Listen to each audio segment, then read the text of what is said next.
Are you building a life, or are you just performing a routine? Wow, that's the question, isn't it? Right. Because from the outside, let's be honest, the two look entirely identical. Oh, I exactly. mean, the calendar is color-coded, it's completely full, the quarterly metrics are hit, Yeah. the 4:30 a.m. wake-up alarms are, set and obeyed every single day. Like clockwork.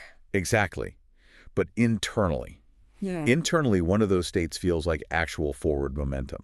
And the other feels, well, it feels like you're perpetually managing this slow motion crisis of your own making. Just barely keeping the plate spinning, right? Yeah, and that silent internal panic is, it's really the defining experience right now for an enormous percentage of people who consider themselves high performers. Totally. They're doing everything right, Yeah.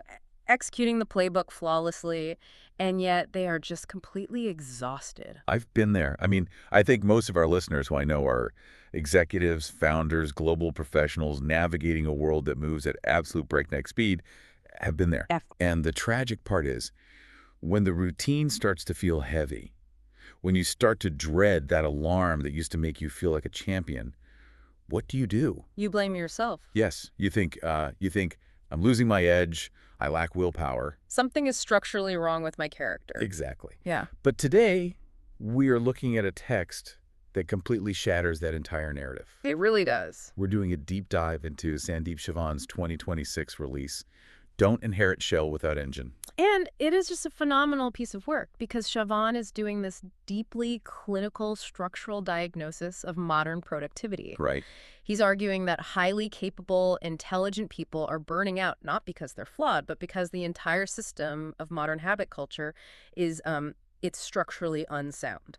Yeah, as someone who looks at the world through the lens of structural systems analysis, Chavan's framework felt like someone finally turning on the lights in a dark, incredibly cluttered room. I love that description. And knowing your background as a psychological strategist, I really wanted to pull this apart with you today. I'm so glad we're doing this. Because what Chavan is asking us to do is completely dismantle what he calls the habit myth.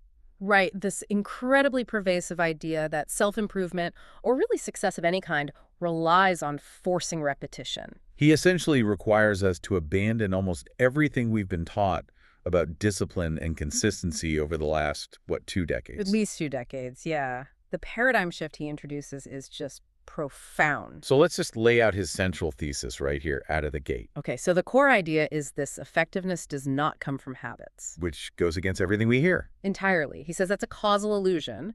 Effectiveness is not created by habits. Habits are merely the residue left behind when effectiveness is already present. Okay, wait, residue. Yeah. That word changes the entire equation for me because we are taught that the habit is the engine, right? Right. Build the habit. The habit builds you. Exactly. We are taught that if you build the habit, success follows. But Siobhan is saying the habit is just like the exhaust coming out the back of the car. That's a great way to put it. Or think of it like the wake left behind a speedboat, Oh, I like that. right? The wake isn't propelling the boat. No, obviously not. The wake is just the visible evidence that the boat has a really powerful engine and is moving rapidly through the water. Right. Okay. But modern self-improvement culture looks at a successful person, sees the wake, their visible habits, and says, to go fast, I just need to create some splashing water behind me. That is wild and so true. And it perfectly sets up his core metaphor, which is the shell versus the engine. Yes, the title of the book. Right. Because if we want to understand why our incredibly optimized routines eventually fail us, we have to look at the structural flaw in how we acquire them in the first place. And how do we acquire them? Almost universally through imitation. You do. We see a highly successful person, maybe a titan of industry or a brilliant artist, Yeah. and we look at their daily schedule. And we literally just copy-paste it into our own lives. Yes, the classic billionaire morning routine. The internet is flooded with this stuff right now. Oh, it's everywhere. You know the one. You wake up at 4 a.m., you immediately get into a freezing ice bath. Naturally. You drink something green that tastes terrible, you journal for 20 minutes, and then you do like 90 minutes of uninterrupted deep work before the sun even comes up. It sounds exhausting just listing it out. Right. And I will admit, I have tried to install this exact routine. Oh, I think we all have at some point. And for about 3 weeks, I felt like a machine. I felt unstoppable. And then what happened? By week 4, I was a shivering, exhausted, deeply irritable mess by 2:00 p.m. every single day. Yeah, and Siobhan would call what you did a massive category error. A category error. Yes, Yeah. because when you copied that billionaire's routine, you were only copying the visible shell. Right, the wake of the boat. Exactly. You were copying the form, the ice bath, the alarm clock, the journal. But what never transfers, what is actually impossible to copy, is what Siobhan calls the field. The field. Yeah. Okay, meaning what the context surrounding the person? Much more than just the context, actually. The field encompasses the specific timing of their life, their internal biological readiness, their environmental constraints, Right. their resource availability, and the unique, hyperspecific pressures that naturally produce that behavior in that person at that exact moment. So it's the whole invisible ecosystem. Exactly. Let's look at your billionaire. Why does she wake up at 4 a.m.? Because she's highly disciplined. Well, maybe. Yeah. But maybe she runs a global enterprise that spans Asian and European markets, so those pre-dawn hours are literally the only time her phone isn't ringing. Oh, right.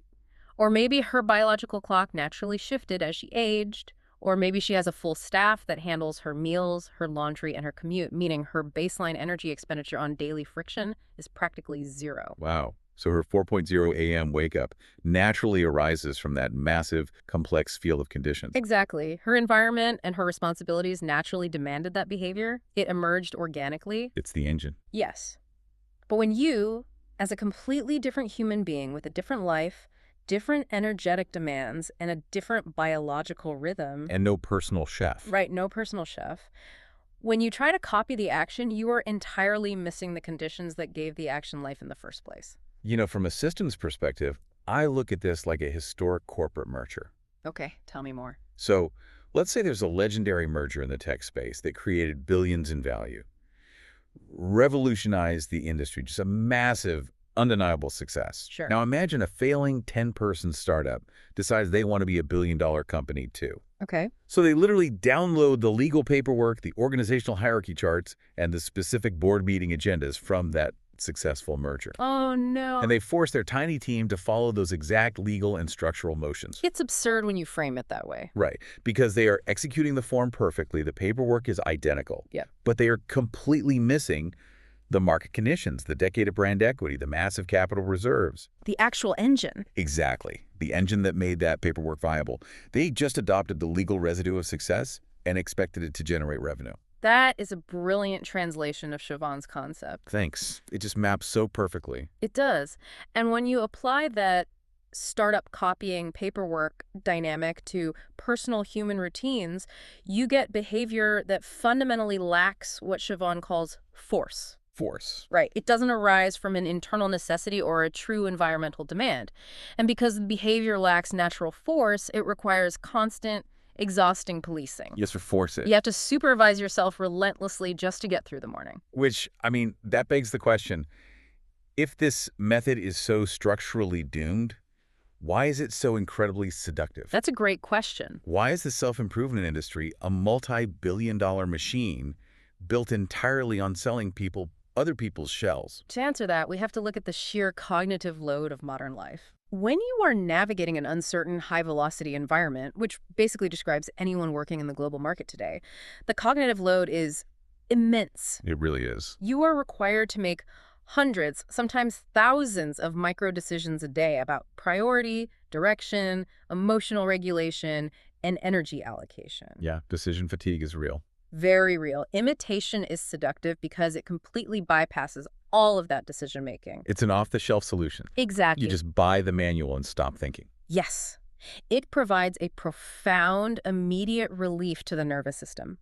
When you decide to adopt the billionaire's routine, it lowers the immediate anxiety of ambiguity. It offers absolute certainty. Because you have a checklist now. Right. You tell yourself, if I just execute these 5 steps every morning, the outcome is guaranteed. I will be successful. Right. It gives you a sense of resolution without requiring you to actually understand yourself or your environment. You are trading the hard work of deep understanding for the comfort of blind compliance. Okay, I hear you. And rationally, it makes perfect sense. But I have to push back here. Please do. Because in behavioral design, in psychology, fake it till you make it is a widely accepted, empirically proven structural mechanism. It is definitely widely accepted. Right. If you put the scaffolding up around a building, doesn't the building eventually take shape inside it? Doesn't adopting the shell even if it's uncomfortable at first, eventually force the internal engine to start. A lot of people argue that, yes. Like, if I wake up at 4 a.m. long enough and just push through the pain, won't my neuroplasticity kick in? Won't my body and mind eventually align to make me a highly effective early riser? It's the most common defense of habit forcing, but Chavan addresses it directly, and his counterargument is lethal. Okay, let's hear it. He argues that form without force eventually collapses under its own weight. Let's look at your neuroplasticity argument. Yes, the brain adapts to repetition, but what is it adapting to? What do you mean?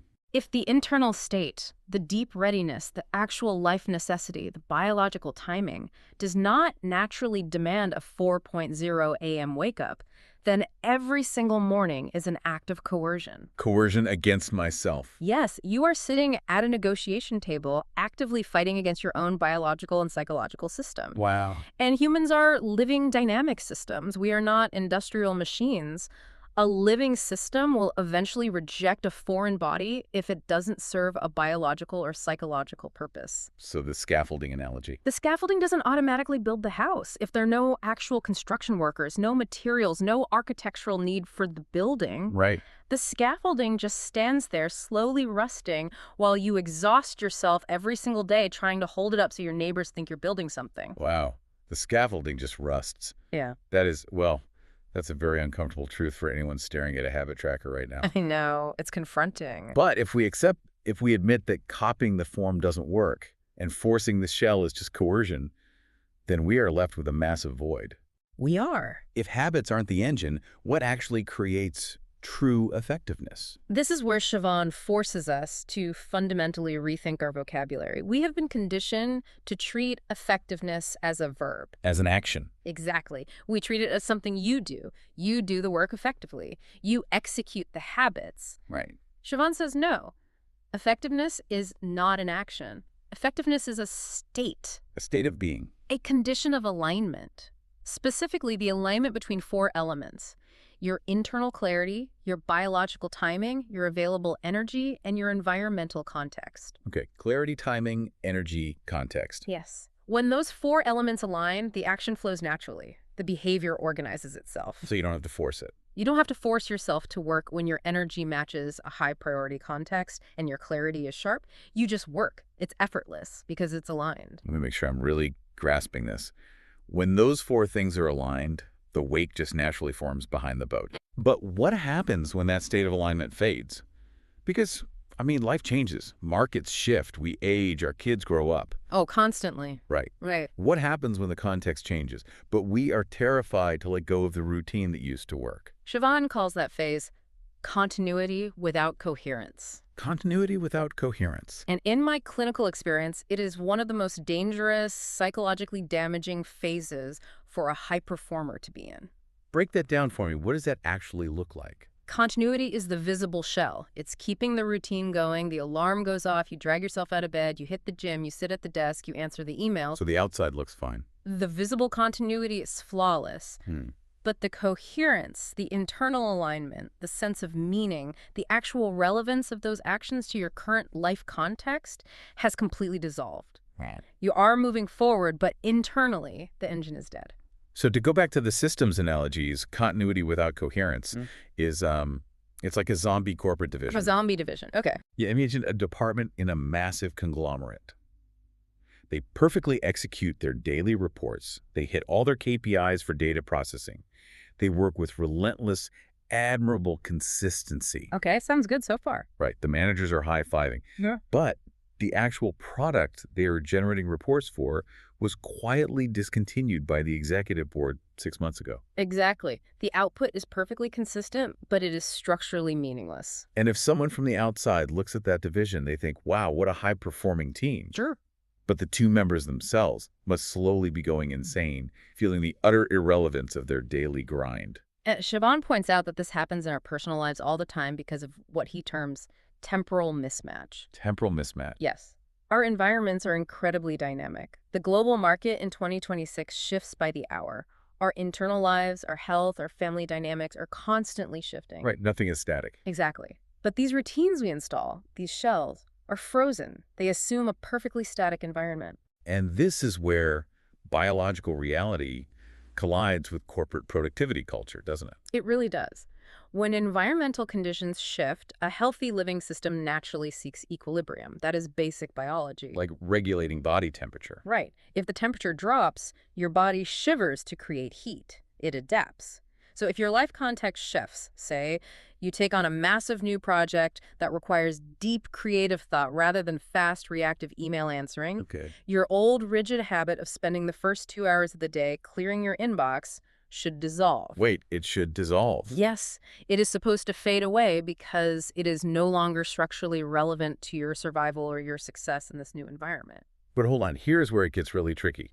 Because how does our modern culture, how do our managers and our self-help gurus label that natural dissolution? They definitely don't call it seeking equilibrium. Right. If I suddenly stop doing my morning inbox zero routine because my brain naturally wants to focus on creative strategy, society doesn't call that adaptation. No, society mislabels it entirely. They call it inconsistency. Or worse, they label it a moral failure. They call it laziness. Laziness, right. And this is the psychological trap that destroys so many brilliant careers. You have a routine that worked beautifully for you 2 years ago. Now your responsibilities have changed, your energy demands have changed. The field has changed. Exactly. Consequently, the routine becomes incredibly hard to maintain. You find yourself staring at your inbox, totally paralyzed. You start procrastinating. You withdraw. Browsing the internet instead of working. Right. Society tells you that you are losing your edge. Right. They tell you to buy another planner or download a new app. But Chavan argues that those supposed bad habits, the procrastination, the resistance, the withdrawal, are actually crucial system signals. Wait, procrastination is a system signal, like a check engine light. Precisely. It is a form of structural intelligence. Your nervous system is communicating a temporal mismatch. Wow. It is desperately trying to tell you we are in an overloaded state. The context has changed, and this frozen pattern no longer serves our survival. Stop forcing it. But we don't stop. No, because we literally worship consistency. We ignore the check engine light, we cover it with black tape, and we double down on the effort. And the tool we use to double down, the black tape we put over the check engine light, is discipline. Yes. Which brings us to perhaps the most controversial part of Chavan's thesis. We need to talk about discipline as a liability. It's a tough pill for people to swallow. And the massive hidden burden of what he calls control load. This is where Chavan makes a lot of traditional performance coaches very angry. Discipline is universally praised. Obviously. It is held up as the ultimate unassailable virtue in both corporate culture and self-improvement. Motivation is fleeting, discipline is permanent, right? We've all heard it. It's printed on 1 million coffee mugs. Right. But Chavan completely reframes it. He argues that discipline is not a primary virtue. It is not a foundation you can build a life on. It is merely a compensatory bridge. A compensatory bridge. Let's really unpack that. What is discipline compensating for? It is compensating for a lack of clarity or a lack of internal readiness. It is meant to be a strictly temporary support structure. Temporary. Right. Let's ground this in reality. Imagine you are stepping into a massive new executive role. You've just been promoted. Congrats to me. Right. The context is entirely new, the market timing is chaotic, and your internal readiness, your actual understanding of the job is still catching up. Yeah, imposter syndrome is high. Exactly. You don't have that state of effectiveness yet because the alignment isn't there. In that specific scenario, you use discipline to bridge the gap. Okay, I see. You force yourself to sit at the desk. Yeah. You execute the tasks even when you feel lost. You push through the ambiguity using sheer willpower until your understanding catches up and alignment naturally forms. I see. So it's a backup generator in a skyscraper. That's interesting. Let's expand on that. How does that generator function? Well, structurally, a backup generator is a brilliant, essential tool for a temporary power outage. Right. If a storm knocks the city grid down, the generator kicks in. It's loud, it burns expensive diesel fuel, and it shakes the floorboards, but it keeps the elevators running and the emergency lights on. It bridges the gap during a crisis. Exactly. Yeah. It bridges the gap during a transition. But here's the structural reality. A backup generator is not designed to run a 90-story commercial building 24/7, 365 days a year. No, of course not. If you try to run the building on the generator permanently, you will burn the engine out. The maintenance costs will bankrupt you. The primary power source is supposed to be the city grid. Yes. And in Chavan's framework, the grid is alignment, clarity, and true effectiveness.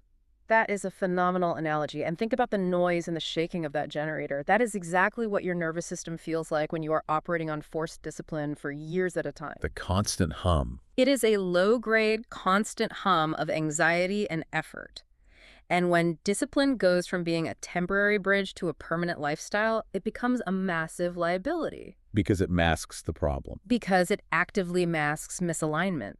By using brute force to keep the lights on, you are actively suppressing the natural feedback of your own biological system. You ignore the check engine light. You ignore the chronic fatigue. You ignore the emotional friction. You ignore that deep, nagging sense of irrelevance we talked about So earlier. because you're just staring at the fact that the lights are still on, you look at your output, you see that you answer the emails, and you assume the building is perfectly healthy. Exactly. And this introduces Chavan's concept of control load. Control load. Control load is the massive energetic cost, the sheer caloric and psychological friction required to enforce a misfit pattern. So it's exhausting just to maintain the status quo. Yes. When you are operating on permanent discipline, your system is expending vast amounts of energy just managing itself. You are spending 60% of your daily energy just convincing yourself to do the work, leaving only 40% to actually respond to the demands of life. Wow. So what does that look like from the inside? Psychologically, what happens to a person carrying a massive control load for years? It turns deeply hostile. Hostile. The relationship you have with yourself becomes adversarial. Continuous discipline convinces the individual that stopping or even just pausing to reassess is a sign of moral weakness. You become your own tyrant. You do. You begin to fundamentally distrust your own internal signals. You feel a deep, bone-weary exhaustion, but instead of resting, you tell yourself it's just a test of your willpower, or that you're just being lazy. Right. The effort required to get through a normal Tuesday spikes dramatically. And here's the real tragedy. The effort spikes not because you are doing harder work or making more progress, but because your internal understanding hasn't caught up with the external demand. You are compensating for a lack of clarity with sheer brute force. This is so intensely relatable. I think we need to pause here and pose a direct diagnostic question to our listeners. I think we should. If you are driving right now or walking, and you recognize this feeling, well, if you are using constant grinding white-knuckle discipline right now just to maintain your baseline routine or your standard of output, what is the upstream clarity that you are missing? Such an important question. What exactly are you compensating for? Are you forcing the morning routine because you're actually terrified that your career path is the wrong one, and the routine gives you a false sense of control? That is the ultimate structural question, and it's a terrifying one to answer. But if you don't answer it, if you just keep adding fuel to the backup generator, you cross an invisible threshold. The breaking point. The control load becomes too heavy to bear through willpower alone. And that is when habits morph into something much darker. Which brings us to the most unsettling part of Chavan's book, The Energetics of Addiction, and how our culturally celebrated good habits can quietly turn toxic. Yes. Now, I want to tread carefully here, because Chavan takes the concept of addiction and entirely strips away the moral judgment, the clinical pathology we usually associate with it. He does. He provides a strictly energetic structural definition. Yeah. He defines addiction as borrowing relief from the future to stabilize the present. It's a breathtaking redefinition. When we hear addiction, we immediately think of substance abuse, gambling, destructive behavior. Right? People who have lost control. Exactly. But structurally, Chavan argues that addiction is simply an energetic transaction. True habits, aligned routines, conserve energy. They make things easier. Okay? Addiction, on the other hand, borrows energy. Okay, let's break down the mechanics of that transaction. How does an overloaded present lead a high performer into this borrowing cycle? It starts with recognizing that addiction doesn't begin with a craving for pleasure or a desire to get high. It starts with a present moment that is structurally overloaded. Meaning too much control load. Right. The system, the person, lacks the capacity, the clarity, or the resources to process the tension, the ambiguity, or the extreme demands being placed on them in that moment. The control load is maxed out. So what do? The system instinctively reaches for an action, any action, that can temporarily mask that tension. The action provides an immediate, localized hit of relief or control. But, and this is crucial, It does absolutely nothing to resolve the underlying structural issue that caused the tension in the first place. It's financial leverage. I love how your brain maps these things. Uh, Walk me through the corporate finance version of this. Okay, think of a mid-sized company facing an immediate severe cash flow crisis. They can't make payroll on Friday. Okay. That is internal instability. That's an overloaded present. To solve it, the CEO takes out a high-interest, short-term loan, a payday loan for a corporation. A quick fix. Right. The cash injection hits the account, and suddenly the crisis is masked. The balance sheet looks okay today. The employees get paid. The CEO breathes a huge sigh of immediate relief. But the core problem is still there. Exactly. They haven't fixed the supply chain bottleneck or the declining market share or the bloated overhead that actually caused the cash shortage. They just masked it. Right. And now they have high-interest debt compounding in the background. They stabilize today by making tomorrow infinitely more fragile. And Chavan calls this energetic debt. And just like that high-interest loan, the biological and psychological system eventually bankrupts itself. You have to keep borrowing more and more energy, engaging in the behavior more frequently or more intensely, just to maintain the baseline feeling of okayness. Wow. Now, here is where Chavan targets the high-achieving demographic specifically. He explores how culturally celebrated good habits, hyperproductivity sprints, extreme fitness routines, rigid dietary protocols, obsessive inbox clearing can cross that invisible line and turn entirely toxic. Because they cross the line from stabilization to dependency. Exactly. Let's look at the executive who runs 10 miles every morning at 5:00 a.m. Classic high performer. Right. Maybe it started years ago as a way to align their energy, a true expression of physical vitality. But as their corporate responsibilities grew, their stress skyrocketed, and their clarity faded, that run quietly changed functions. How so? They aren't doing the 10-mile run anymore because it naturally expresses their alignment. They are doing it because if they don't do it, their anxiety spikes to completely unmanageable levels. Oh, wow. The sheer physical exhaustion of the run is serving to numb the psychological tension of their overloaded work life. The good habit is now doing compensatory regulatory work. It's managing the tension of the overloaded present. It's the payday loan of adrenaline and endorphins. Yes. And because society applauds the behavior, look how dedicated he is, look how fit she is, the individual never realizes they are deep in energetic debt until their knee blows out or their adrenal system collapses. Because it looks so good on the outside? Exactly.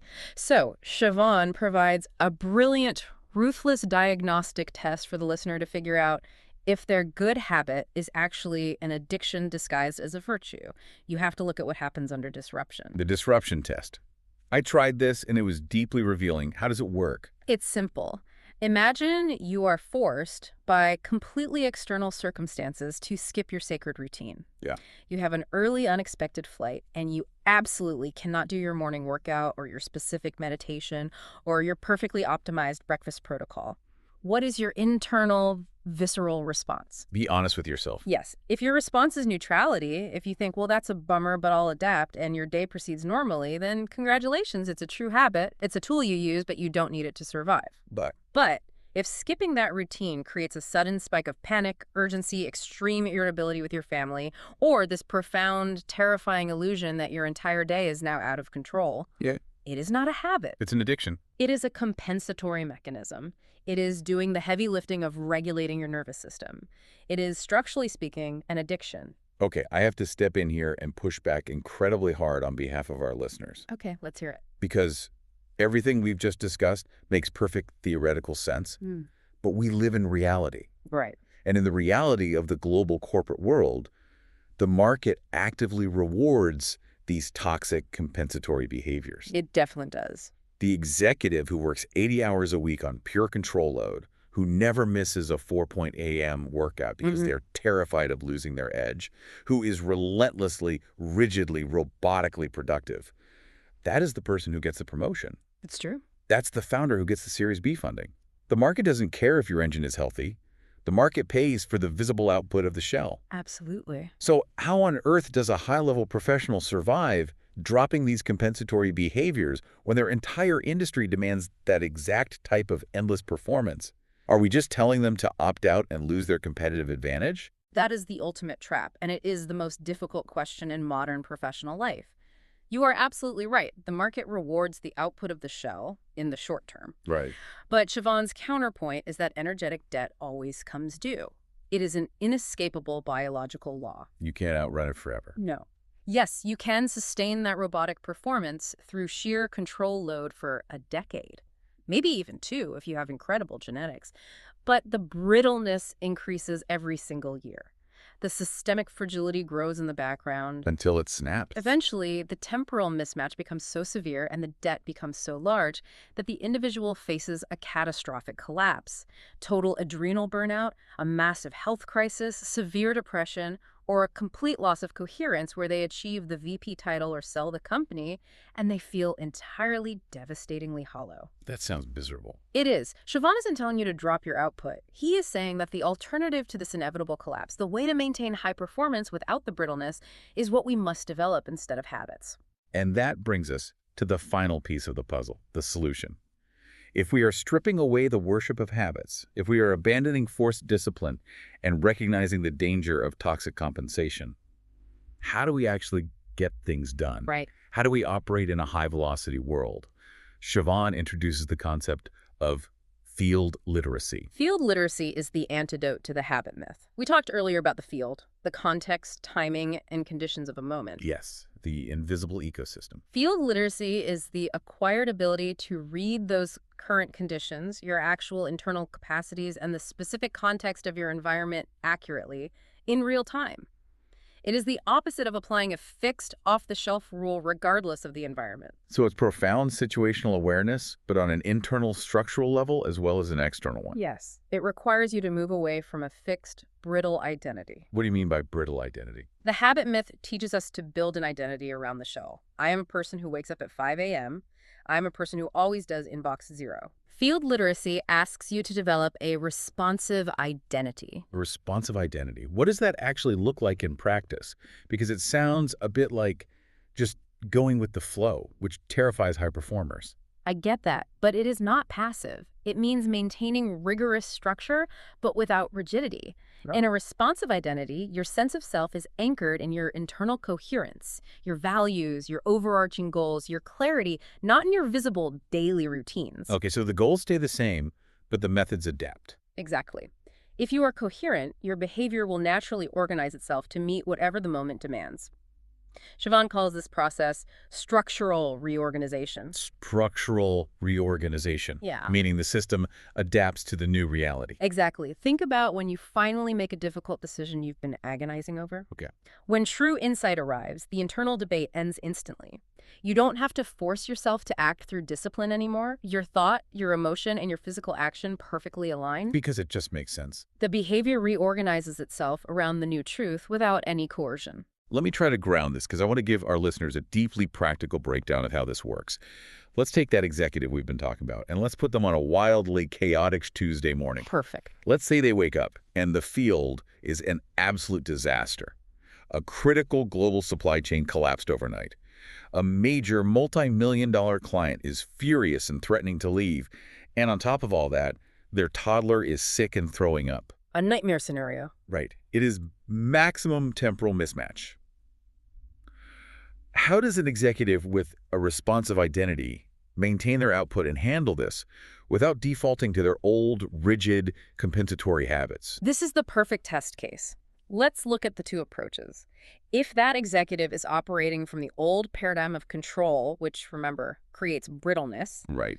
they will try to force their standard frozen routine over the chaos. They will try to sit on their cushion and do their 20-minute mindfulness meditation while their brain is screaming about the supply chain. Which doesn't sound very mindful. It's not. They will snap irritably at their sick kid because the kid is interrupting gym time, and then they will apply massive white-knuckle discipline to enforce the shell of a normal workday. Ignoring the fire entirely. The control load required to fight the reality of that morning will exhaust their decision-making capacity before they even reach the office. They're firing up the backup generator to try and fight a hurricane. Precisely. It's an enormous waste of energy. But if that same executive is operating from field literacy and a responsive identity, they wake up, they survey the chaos, and they instantly read the field. They accept reality. They recognize that the conditions have fundamentally changed. The temporal reality has shifted. Because they trust their internal alignment to regulate their behavior, they drop the rigid morning routine instantly. And crucially, they drop it with zero guilt. Zero guilt. That's huge. They don't think, I failed my habit tracker today. They recognize that the routine is entirely irrelevant to the current field. Because the routine was just a tool, not their actual identity. Exactly. So what do? They pivot their energy entirely and seamlessly. They might delegate care for the child to a partner or call in help. They might immediately jump on a crisis call with the supply chain team while making coffee. So they're still highly effective. They are maintaining intense structure. They are still solving massive problems, still leading their company, still taking action, but they are doing it without rigidity. Their aligned consistency flexes based on their core intent rather than demanding identical daily repetition. So we are fundamentally contrasting control with alignment. Yes, that is the crux of the entire book. Control stabilizes a system by tightening it. It restricts movement to prevent collapse, but in a high-velocity world, that restriction creates fatal brittleness. The tree that cannot bend in the wind snaps. Beautifully said. Alignment, on the other hand, stabilizes a system by integrating it. It allows all the parts, your energy, your environment, your goals, to communicate and shift together fluidly. And that creates true resilience. It does. But to get there, you have to learn to actually trust your alignment to regulate your behavior, instead of relying on external rules. You have to let your physical fatigue regulate your rest, instead of resting only when the schedule permits. Right. You have to let your natural interest and strategic priority regulate your focus. And above all, you have to stop using guilt as a daily management tool. Stop using guilt as a management tool. Mm. If there's one sentence that encapsulates the relief this book offers, it is that one. Because that guilt is the interest payment on the energetic debt. It really is. This has been a massive paradigm shift. Yeah. I want to trace the arc of the journey we've taken today because we've dismantled some very deeply held beliefs. We covered a lot of ground. We started by exposing the core illusion of the shell versus engine. We realized that copying the visible morning routines and habits of highly successful people is a fundamental category error. Because you can never copy the invisible field, the unique context and timing that naturally gave those routines life. Exactly. From there, we challenged the universal worship of discipline. We redefined it not as a permanent state of moral superiority, but as a temporary compensatory bridge used when clarity is lacking. And we explored how relying on discipline permanently creates a massive control load that exhausts the system and makes us hostile to our own nature. We then diagnosed the trap of continuity without coherence, looking at how forcing dead routines pushes us into energetic debt. And that led to the realization that our highly praised, culturally rewarded good habits often cross the invisible line into structural addiction. Where we are literally borrowing relief from the future to stabilize the tension of an overloaded present. And finally, we move toward the solution, abandoning the brittle identity of habit worship and developing field literacy. The ability to read the current context accurately. Trusting our internal alignment to facilitate structural reorganization, and understanding that true effectiveness is a state of responsiveness, not an endless endurance test of rigid repetition. It really all comes back to that opening question. Are you building a life or just performing a routine? It's the only question that matters. So here is our structural challenge, our call to action for you, the listener, as you head back into your week. Take a hard, honest look at your schedule. Examine your own life for patterns of continuity without coherence. Find those zombie corporate divisions. Exactly. Look for those zombie corporate divisions in your daily routine. The tasks, the workouts, the protocols you execute flawlessly, but which have completely lost their internal meaning. Identify just one area where you're managing yourself primarily with guilt rather than trusting your actual alignment. And when you find it, practice dropping the control. Stop fighting your own natural system signals. If a pattern is clearly dissolving, if the procrastination is heavy and chronic, perhaps you should let it dissolve. Because it's not a failure. Right. Recognize that your resistance might not be laziness. It is likely your structural intelligence trying to correct a severe temporal mismatch. To close out this deep dive, I want to leave you with a final provocative thought to mull over. We all have one. Think about a supposedly good habit that you have been fighting tooth and nail to maintain recently. A routine that looks fantastic on paper. Right. One that you'd proudly tell a mentor about, but one that is slowly, quietly exhausting the life out of you. What if tomorrow morning you didn't force it? Just let it go. What if you let it completely dissolve? Not as a failure of your character, not as a lack of discipline, but as an act of profound, confident system intelligence. If you stop spending all your energy maintaining the scaffolding, what natural, effortless pattern might reorganize in the space it leaves behind?